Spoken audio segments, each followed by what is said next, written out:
ಆಕಾಶವಾಣಿ ಪ್ರದೇಶ ಸಮಾಚಾರ ಓದುತ್ತಿರುವವರು ವಿಜಯಲಕ್ಷ್ಮಿ ನಾಗರಾಜು. ಮುಖ್ಯಾಂಶಗಳು: ಕೆಪಿಎಸ್ಸಿ ಅಧ್ಯಕ್ಷ ಶಿವಶಂಕರಪ್ಪ ಸಾಹುಕಾರ್ ಅಮಾನತುಗೊಳಿಸಿ ರಾಜ್ಯಪಾಲರ ಆದೇಶ. ಕರ್ನಾಟಕ ಲೋಕಸೇವಾ ಆಯೋಗಕ್ಕೆ ಸುಧಾರಣೆ ತರುವ ಅಗತ್ಯವಿದೆ, ಗೃಹ ಸಚಿವ ಪ್ರಿಯಾಂಕ್ ಖರ್ಗೆ ಅಭಿಮತ. ಮುಜರಾಯಿ ದೇಗುಲಗಳಲ್ಲಿ ಹುಂಡಿ ಹಣ ಎಣಿಕೆಗೆ ಮಾರ್ಗಸೂಚಿ ಬಿಡುಗಡೆಗೊಳಿಸಿದ ರಾಜ್ಯ ಸರ್ಕಾರ.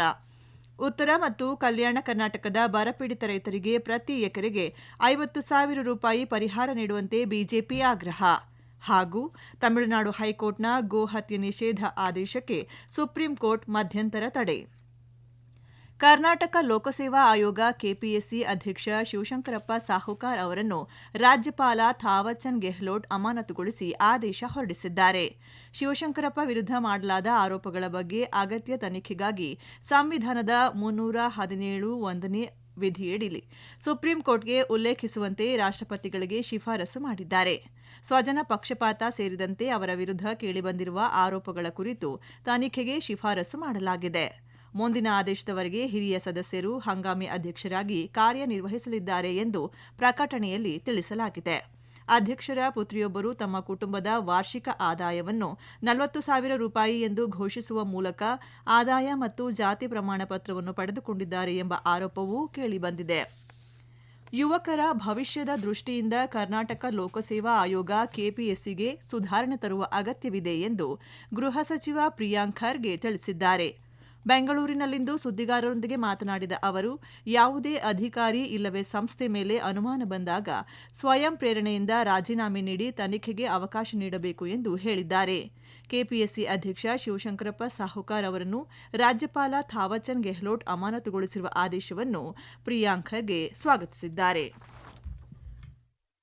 ಯುವಕರ ಭವಿಷ್ಯವನ್ನ ಸದೃಢಗೊಳಿಸಲಿಕ್ಕೆ ಈ ಸಂಸ್ಥೆಯನ್ನ ಬಲವರ್ಧನೆ ಕೂಡ ನಾವು ಮಾಡಬೇಕಾಗ್ತದೆ. ಯುವಕರ ಭವಿಷ್ಯ ಜೊತೆ ಚೆಲ್ಲಾಟ ಆಡುವಂತ ಯಾವುದೇ ಸಂಸ್ಥೆ ಇದ್ರೂ ಕೂಡ ಅದನ್ನ ನಾವು ಸಹಿಸಬಾರ್ದು. ಯಾಕಂದ್ರೆ ಬಹಳ ಕಷ್ಟಪಟ್ಟು ಇವತ್ತು ನಮ್ಮ ಯುವಕರು ಹುಬ್ಳಿ, ಧಾರವಾಡ, ಬೆಂಗಳೂರು, ಡೆಲ್ಲಿ, ಹೈದರಾಬಾದ್ ಇಲ್ಲೆಲ್ಲ ಹೋಗಿ ಅವರು ಎಕ್ಸಾಮ್ ಪ್ರಿಪರೇಷನ್ ಮಾಡ್ತಾರೆ, ಹಣ ಖರ್ಚು ಮಾಡ್ತಾರೆ. ಸೊ ಇವತ್ತೇನಾಗಿದೆ, ನಿಜವಾಗ್ಲೂ ಬಹಳ ವಿಷಾದ.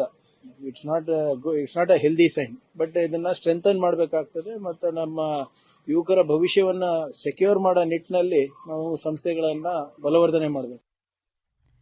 ರಾಜ್ಯದ ಮುಜರಾಯಿ ದೇವಾಲಯಗಳಲ್ಲಿ ಹುಂಡಿ ಹಣ ಎಣಿಕೆಗೆ ಸರ್ಕಾರ ಮಾರ್ಗಸೂಚಿ ಬಿಡುಗಡೆ ಮಾಡಿದೆ. ಕಂದಾಯ ಇಲಾಖೆ ಪ್ರಧಾನ ಕಾರ್ಯದರ್ಶಿ ರಾಜೇಂದ್ರ ಕುಮಾರ್ ಕಠಾರಿಯಾ ಹುಂಡಿ, ನಗದು, ಚಿನ್ನ, ಬೆಳ್ಳಿ ಭದ್ರತೆಗೆ ಸಂಬಂಧಿಸಿದಂತೆ ರಾಜ್ಯದ ಧಾರ್ಮಿಕ ದತ್ತಿ ಇಲಾಖೆ, ಜಿಲ್ಲಾಧಿಕಾರಿಗಳು, ಜಿಲ್ಲಾ ಪೊಲೀಸ್ ವರಿಷ್ಠಾಧಿಕಾರಿ ಹಾಗೂ ಸಂಬಂಧಿಸಿದ ಅಧಿಕಾರಿಗಳಿಗೆ ಮಾರ್ಗಸೂಚಿಗಳನ್ನು ಬಿಡುಗಡೆ ಮಾಡಿ ಆದೇಶ ಹೊರಡಿಸಿದ್ದಾರೆ.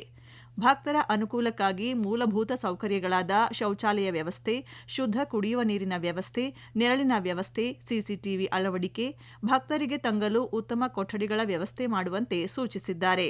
ಹುಂಡಿ ಇರುವ ಕಡೆ ಕ್ಯೂಆರ್ ಕೋಡ್ ಅಳವಡಿಸುವಂತೆ ಸಲಹೆ ನೀಡಿದ್ದಾರೆ. ಹುಂಡಿ ಎಣಿಕೆಯನ್ನು ಸಂಬಂಧಪಟ್ಟ ತಹಶೀಲ್ದಾರ್ ಮೇಲ್ವಿಚಾರಣೆಯಲ್ಲಿ ನಡೆಸುವಂತೆ ತಿಳಿಸಿದ್ದಾರೆ. ಹುಂಡಿ ತೆರೆಯುವುದರಿಂದ ಹಿಡಿದು ಹುಂಡಿ ಎಣಿಕೆ ಮಾಡಿ ಬ್ಯಾಂಕ್ಗೆ ಹಸ್ತಾಂತರಿಸುವವರೆಗೆ ಕಡ್ಡಾಯವಾಗಿ ಸಂಪೂರ್ಣ ವಿಡಿಯೋ ಚಿತ್ರೀಕರಣ ಮಾಡುವಂತೆ ಆದೇಶದಲ್ಲಿ ತಿಳಿಸಿದ್ದಾರೆ. ಉತ್ತರ ಹಾಗೂ ಕಲ್ಯಾಣ ಕರ್ನಾಟಕದ ಬೀದರ್, ರಾಯಚೂರು, ಚಿತ್ರದುರ್ಗ, ಯಾದಗಿರಿ ಜಿಲ್ಲೆಗಳಲ್ಲಿ ಮಳೆಯ ಅಭಾವದಿಂದ ಬರಗಾಲ ಆವರಿಸಿದೆ. ಬರಪೀಡಿತ ಪ್ರದೇಶಗಳಲ್ಲಿ ತೀವ್ರ ಸಂಕಷ್ಟದಲ್ಲಿರುವ ರೈತರಿಗೆ ಸ್ಪಂದಿಸಿ ರಾಜ್ಯ ಸರ್ಕಾರ ರೈತರಿಗೆ ಪ್ರತಿ ಎಕರೆಗೆ 50,000 ರೂಪಾಯಿ ಪರಿಹಾರ ಒದಗಿಸಬೇಕು ಎಂದು ಬಿಜೆಪಿ ರಾಜ್ಯಾಧ್ಯಕ್ಷ ಬಿವೈ ವಿಜಯೇಂದ್ರ ಆಗ್ರಹಿಸಿದ್ದಾರೆ. ಬೀದರ್ನಲ್ಲಿ ಸುದ್ದಿಗಾರರೊಂದಿಗೆ ಮಾತನಾಡಿದ ಅವರು, ಮಳೆ ಬಾರದೆ ಈ ಭಾಗದಲ್ಲಿ 30 ಲಕ್ಷಕ್ಕೂ ಹೆಚ್ಚು ಎಕರೆ ಕೃಷಿ ಭೂಮಿಯಲ್ಲಿ ಬಿತ್ತನೆಯಾಗದೆ ರೈತರು ಪರದಾಡುತ್ತಿದ್ದಾರೆ. ತೊಗರಿ, ಸೂರ್ಯಕಾಂತಿ ಮತ್ತು ಹತ್ತಿಯಂತಹ ಪ್ರಮುಖ ಬೆಳೆಗಳನ್ನು ಬಿತ್ತನೆ ಮಾಡಲು ಸಾಧ್ಯವಾಗದೆ ರೈತರು ತೀವ್ರ ಸಂಕಷ್ಟದಲ್ಲಿದ್ದಾರೆ ಎಂದು ಕಳವಳ ವ್ಯಕ್ತಪಡಿಸಿದ್ದಾರೆ. ಕಲ್ಯಾಣ ಕರ್ನಾಟಕದಲ್ಲಿ 16,000ಕ್ಕೂ ಹೆಚ್ಚು ಭ್ರೂಣಗಳು ನಾಪತ್ತೆಯಾಗಿದೆ ಎಂದು ಪ್ರತಿಪಕ್ಷದ ನಾಯಕ ಆರ್ ಅಶೋಕ ಆರೋಪಿಸಿದ್ದಾರೆ. ಸಾಮಾಜಿಕ ಮಾಧ್ಯಮ ಎಕ್ಸ್ನಲ್ಲಿ ಪೋಸ್ಟ್ ಹಂಚಿಕೊಂಡಿರುವ ಅವರು, ತಾಯಂದಿರ ಮತ್ತು ಹೆಣ್ಣು ಮಕ್ಕಳ ಬಗ್ಗೆ ಈ ಸರ್ಕಾರಕ್ಕೆ ಸ್ವಲ್ಪವೂ ಕನಿಕರವಿಲ್ಲ ಎಂದು ದೂರಿದ್ದಾರೆ. ಯಾದಗಿರಿ ಜಿಲ್ಲೆಯಲ್ಲಿ ಕಳೆದ 5 ವರ್ಷದಲ್ಲಿ 16,116 ಭ್ರೂಣಗಳ ಹತ್ಯೆಗೆ ಸಂಬಂಧಿಸಿದಂತೆ ತನಿಖೆ ನಡೆಸುವಂತೆ ಒತ್ತಾಯಿಸಿದ್ದಾರೆ. ಪ್ರಕರಣಕ್ಕೆ ಸಂಬಂಧಿಸಿದಂತೆ ಮುಖ್ಯಮಂತ್ರಿ ಡಿಕೆ ಶಿವಕುಮಾರ್ ತಕ್ಷಣವೇ ಹೈಕೋರ್ಟ್ ನ್ಯಾಯಾಧೀಶರ ನೇತೃತ್ವದಲ್ಲಿ ತನಿಖೆಗೆ ಆದೇಶಿಸುವಂತೆ ಆಗ್ರಹಿಸಿದ್ದಾರೆ. ಪ್ರದೇಶ ಸಮಾಚಾರ ಕೇಳುತ್ತಿದ್ದೀರಿ. ನಮ್ಮ ಎಲ್ಲಾ ರಾಷ್ಟ್ರೀಯ ವಾರ್ತೆಗಳು ಹಾಗೂ ಪ್ರದೇಶ ಸಮಾಚಾರ ಈಗ ಆಕಾಶವಾಣಿ ನ್ಯೂಸ್ ಕನ್ನಡ ಯೂಟ್ಯೂಬ್ ಚಾನೆಲ್ನಲ್ಲಿ ಲಭ್ಯ. ನಮ್ಮ ಎಕ್ಸ್ ಖಾತೆ ಮತ್ತು ಇನ್ಸ್ಟಾಗ್ರಾಂ ಖಾತೆ ಆಕಾಶವಾಣಿ ನ್ಯೂಸ್ ಕನ್ನಡ. ಹೆಚ್ಚಿನ ಮಾಹಿತಿಗಾಗಿ ನಮ್ಮ ಫೇಸ್ಬುಕ್ ಖಾತೆ AIR ಕನ್ನಡ ನ್ಯೂಸ್ ಅನುಸರಿಸಿ. ಮಾಹಿತಿಯ ಹೂರಣ ವಾರದ ಕಾರ್ಯಕ್ರಮ ಪ್ರಚಲಿತ ವಿದ್ಯಮಾನ ಪ್ರತಿ ಬುಧವಾರ 9:15.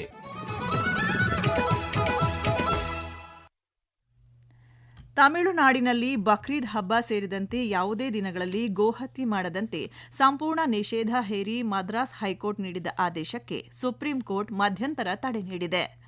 ಮದ್ರಾಸ್ ಹೈಕೋರ್ಟ್ನ ನಿರ್ದೇಶನವನ್ನು ಪ್ರಶ್ನಿಸಿ ತಮಿಳುನಾಡು ಸರ್ಕಾರ ಸಲ್ಲಿಸಿದ್ದ ಮೇಲ್ಮನವಿಯ ವಿಚಾರಣೆ ನಡೆಸಿದ ಸರ್ವೋಚ್ಚ ನ್ಯಾಯಾಲಯ ಈ ಮಹತ್ವದ ತೀರ್ಪು ಪ್ರಕಟಿಸಿದೆ. ಸುಪ್ರೀಂ ಕೋರ್ಟ್ನ ನ್ಯಾಯಮೂರ್ತಿಗಳಾದ ಜಸ್ಟಿಸ್ ವಿಕ್ರಮನಾಥ್ ಮತ್ತು ಜಸ್ಟಿಸ್ ಸಂದೀಪ್ ಮೆಹ್ತಾ ಅವರನ್ನೊಳಗೊಂಡ ದ್ವಿಸದಸ್ಯ ಪೀಠವು ಹೈಕೋರ್ಟ್ ಆದೇಶಕ್ಕೆ ತಡೆ ನೀಡಿದ್ದು, ರಾಜ್ಯದಲ್ಲಿನ ಹಳೆಯ ನಿಯಂತ್ರಿತ ಗೋಹತ್ಯೆ ನಿಯಮವೇ ಸದ್ಯಕ್ಕೆ ಮುಂದುವರಿಯಲಿದೆ ಎಂದು ಸ್ಪಷ್ಟಪಡಿಸಿದೆ. ತುಮಕೂರು ವಿಶ್ವವಿದ್ಯಾಲಯದಲ್ಲಿ ಪಿಎಂ ಉಷಾ ಯೋಜನೆಯಡಿ ಶೈಕ್ಷಣಿಕ ಭವನ ನಿರ್ಮಾಣಕ್ಕೆ ಕೇಂದ್ರ ಜಲಶಕ್ತಿ ಮತ್ತು ರೈಲ್ವೆ ಖಾತೆ ಸಚಿವ ವಿ ಸೋಮಣ್ಣ ಇಂದು ಚಾಲನೆ ನೀಡಿದರು. ಬೇದರಕಟ್ಟೆ ಕ್ಯಾಂಪಸ್ನಲ್ಲಿ ನಡೆದ ಕಾರ್ಯಕ್ರಮದಲ್ಲಿ ಮಾತನಾಡಿದ ಅವರು, ಜಿಲ್ಲೆಗೊಂದು ವಿಶ್ವವಿದ್ಯಾಲಯ ಸ್ಥಾಪಿಸುವ ಮೂಲಕ ಕೇಂದ್ರ ಮತ್ತು ರಾಜ್ಯ ಸರ್ಕಾರ ಗ್ರಾಮೀಣ ಪ್ರದೇಶದಲ್ಲಿ ಶೈಕ್ಷಣಿಕ ಪ್ರಗತಿ ಸಾಧಿಸಲು ಉತ್ತೇಜನ ನೀಡಿದೆ ಎಂದು ತಿಳಿಸಿದ್ದಾರೆ. ಕೇಂದ್ರ ಸರ್ಕಾರ ವಿಶ್ವವಿದ್ಯಾಲಯಗಳಲ್ಲಿ ಗುಣಮಟ್ಟದ ಶಿಕ್ಷಣ ಹಾಗೂ ಮೂಲ ಸೌಲಭ್ಯ ಅಭಿವೃದ್ಧಿಗೆ ಆದ್ಯತೆ ನೀಡಲು ಪಿಎಂ ಉಷಾ ಯೋಜನೆ ಜಾರಿಗೆ ತಂದಿದೆ. ತುಮಕೂರು ವಿಶ್ವವಿದ್ಯಾಲಯಕ್ಕೆ 20 ಕೋಟಿ ರೂಪಾಯಿ ಅನುದಾನ ನೀಡಲಾಗಿದ್ದು, ಹೆಚ್ಚುವರಿಯಾಗಿ 40 ಕೋಟಿ ರೂಪಾಯಿ ಅನುದಾನ ನೀಡಲು ಕ್ರಮ ವಹಿಸಲಾಗಿದೆ ಎಂದು ಹೇಳಿದ್ದಾರೆ. ರಾಜ್ಯದ 4 ವಿಶ್ವವಿದ್ಯಾಲಯಗಳಿಗೆ ಪಿಎಂ ಉಷಾ ಯೋಜನೆಯಡಿ ಅನುದಾನ ನೀಡಲಾಗಿದ್ದು, ಇದನ್ನು ಸದ್ಬಳಕೆ ಮಾಡಿಕೊಳ್ಳುವಂತೆ ಕರೆ ನೀಡಿದ್ದಾರೆ. ಕಾರ್ಯಕ್ರಮದಲ್ಲಿ ರಾಜ್ಯಪಾಲ ಥಾವರ್ಚಂದ್ ಗೆಹ್ಲೋಟ್, ಉಪಮುಖ್ಯಮಂತ್ರಿ ಡಾ ಜಿ ಪರಮೇಶ್ವರ್, ಕುಲಪತಿ ಪ್ರೊಫೆಸರ್ ಜಿ ವೆಂಕಟೇಶ್ವರಲು ಸೇರಿದಂತೆ ಹಲವು ಗಣ್ಯರು ಉಪಸ್ಥಿತರಿದ್ದರು. ಕಾಂಗ್ರೆಸ್ ಹಿರಿಯ ನಾಯಕ ಹಾಗೂ ರಾಜ್ಯಸಭಾ ಮಾಜಿ ಸದಸ್ಯ ಎಚ್ ಹನುಮಂತಪ್ಪ ಅವರು ವಯೋಸಹಜ ಅನಾರೋಗ್ಯದಿಂದ ನಿನ್ನೆ ನಿಧನರಾಗಿದ್ದಾರೆ. ಅವರಿಗೆ 95 ವರ್ಷ ವಯಸ್ಸಾಗಿತ್ತು. ಹನುಮಂತಪ್ಪ ಅವರು 3 ಬಾರಿ ರಾಜ್ಯಸಭಾ ಸದಸ್ಯರಾಗಿ 2 ಬಾರಿ ಕೇಂದ್ರ ರೇಷ್ಮೆ ಮಂಡಳಿ ಅಧ್ಯಕ್ಷರಾಗಿ ಕಾರ್ಯನಿರ್ವಹಿಸಿದ್ದರು. ಅವರ ನಿಧನಕ್ಕೆ ಮುಖ್ಯಮಂತ್ರಿ ಹಾಗೂ ಉಪಮುಖ್ಯಮಂತ್ರಿ ಸೇರಿದಂತೆ ಹಲವು ಗಣ್ಯರು ಸಂತಾಪ ಸೂಚಿಸಿದ್ದಾರೆ.